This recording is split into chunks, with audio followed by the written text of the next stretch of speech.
Byiza nanone kuri mwebwe mudukurikiye reka mbabwire ko guverinoma y'u Rwanda ivuga ko biteye ikibazo kuba SADC na MONUSCO bikorana na FDLR yiganjemo abasize bagize uruhare muri jenoside yakorewe abatutsi mu mwaka wa 1994 kuba ingabo z'ibihugu bitandukanye zaragiranye amasezerano n'ubufatanye na Repubulika ya Demokarasi ya Kongo nta kibazo biteye ku Rwanda, ariko ku rundi ruhande kuba bakorana n'umutwe ufite intego yo guhungabanya umutekano w'u Rwanda wanabigerageje inshuro nyinshi cyane wanabikoze unabigambiriye bityo biteye ikibazo. Ati ntekereza yuko ndanahamya yuko ari nacyo kibazo guverinoma y'u Rwanda yakomeje kuvuga ko kigomba gukemuka. Ibi ni byatangajwe umuvugizi wungirije wa guverinoma arimo kurarinda mu kiganiro cyihariye yagiranye n'itangazamakuru. Iki gitangazamakuru rero akaba yagihamirije ko arimo kurarinda nk'uko yabivuze ati uko bafata ubufatanye bwa RDC na SADC igisirikare cy'u Burundi MONUSCO n'indi mitwe irimo FDLR. Yasubije ko iki kibazo cyavuzwe bakabanza kandi guhakana ko abo ba FDLR nta bari ku butaka bwa Kongo. Abayobozi bakuru batandukanye b'iki gihugu bamwe bakavuga ko ari abantu bashaje, abandi bakavuga ko nta ngengabitekerezo bakigira, abandi bakavuga ko ari abantu b'amabandi bari aho ngaho.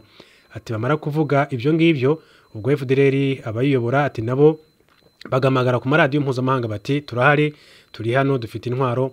Bo bavuga ko ari ukurinda impunzi n'uburenganzira bwazo. Perezida wa Repubulika aherutse kandi kuvuga ati naganiriye na mugenzi wanjye wa Repubulika ya Demokarasi ya Kongo mu nama runaka, ati ndamubaza ntese uzi ko aba FDLR bahari? Abanza guhakana. Ati uhakana gute kandi uzi neza ko baraha? Ati naba bafite ahantu runaka ati bashyizeho bariyeri basoresha. Ageze aho arabyemera nk'uko abigarutseho.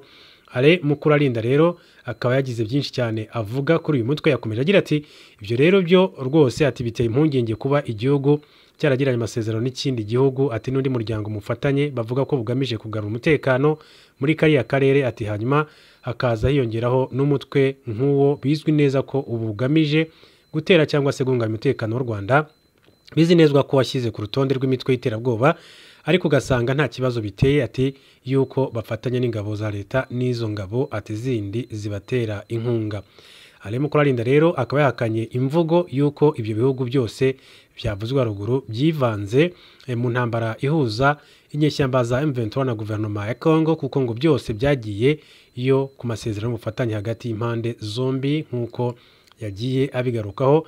Umuvugizi wungirije wa guverinoma y'u Rwanda akaba ari Ale Mukurarinda rero avuga bati mu by'ukuri biteye impungenge zikomeye cyane kuba igihugu nka Kongo cyangwa se n'izi ngabo za SADC na MONUSCO bikorana n'umutwe wa FDLR wiganjemo abasize bagize uruhare muri jenoside yakorewe abatutsi mu mwaka wa 1994 ndetse kandi bakaba bakomeje no gushaka guhungabanya umutekano w'u Rwanda. Mu yandi makuru, Romania yemeje ko M23 yakoze mu bacanshuro bohereje muri RDC. Guverinoma ya Romania yatangaje ko hari babiri mu bahoze ari abasirikare bayo baheruka kwicirwa muri Repubulika ya Demokarasi ya Kongo, abandi barakomereka. Byatangajwe na Minisiteri y'Ububanyi n'Amahanga y'iki gihugu cyo ku mugabane w'Uburayi. Iyi minisiteri yavuze ko usibye abapfuye hari n'abandi bakomeretse ndetse umwe muri bo akaba ari hagati y'urupfu ndetse n'umupfumu. Guverinoma ya Romania ntigeze kandi isobanura uburyo aba baturage bayo bishwemo. Gusa ikinyamakuru Romania Journal.ro yacyatangaje ko abapfuye ari abahoze ari abasirikare ba kiriya gihugu bari baroherejwe muri RDC mu rwego rwo gutoza ingabo z'iki gihugu.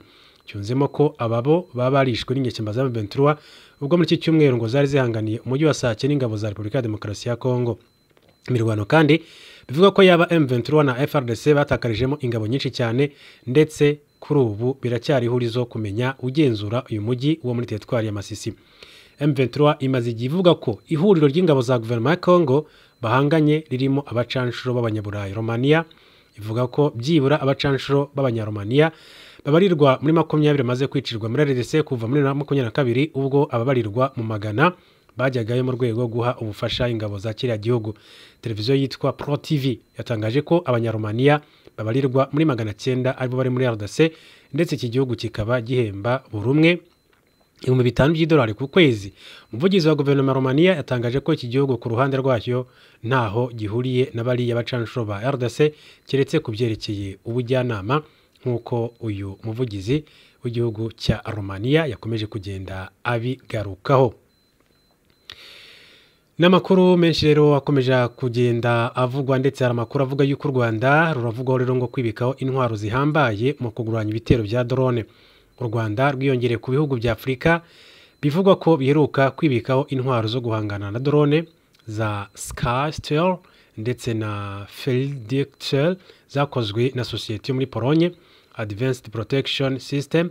Ni intwaro zakorewe gutahura, gukurikirana no gusenya indege zitagira abapilote zibangamiye umutekano n'ubusugire bw'ibihugu.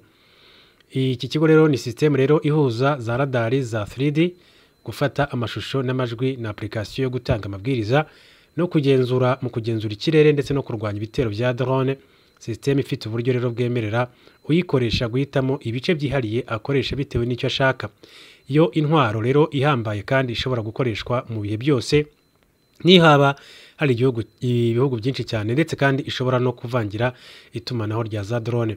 System ya Field Steer ni radar ya 3D kandi niyo rero ishingiro rya system ya Skyster yatunganyijwe kuva kera na APS kandi ikoresha icyo bita algorithms igezweho kugira ivumbure, ikurikirane kandi ishyire mu byiciro drone.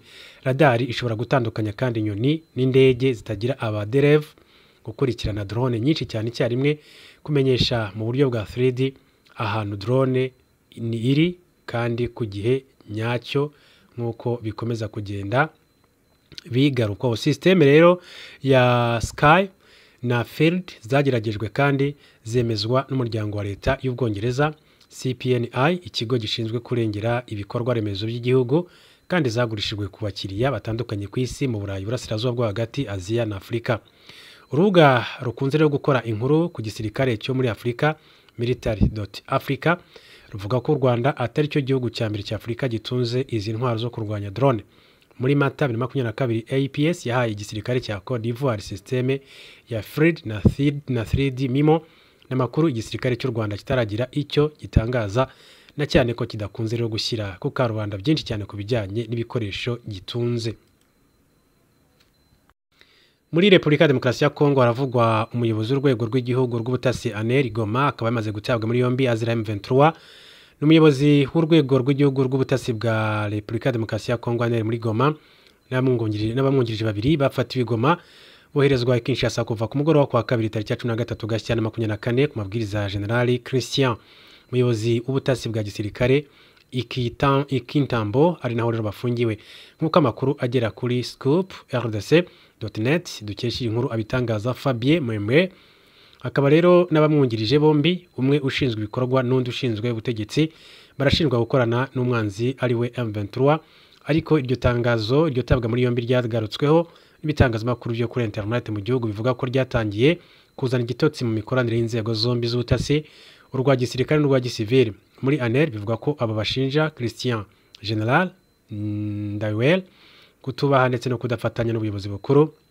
Bavuga ko rero yarakwiye kubanza kuvugana na mugenzi we uyobora ANR.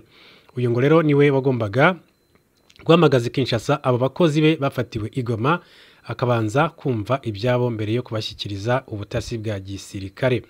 Hanyuma muri ANR bavuga ko umuyobozi wayo yatunguwe n'ifatwa ry'umuyobozi wa ANR Goma n'amwungirije, ku buryo rero ngo havutse icyuho cy'agateganyo ku rwego rw'iserivisi y'ubutasi.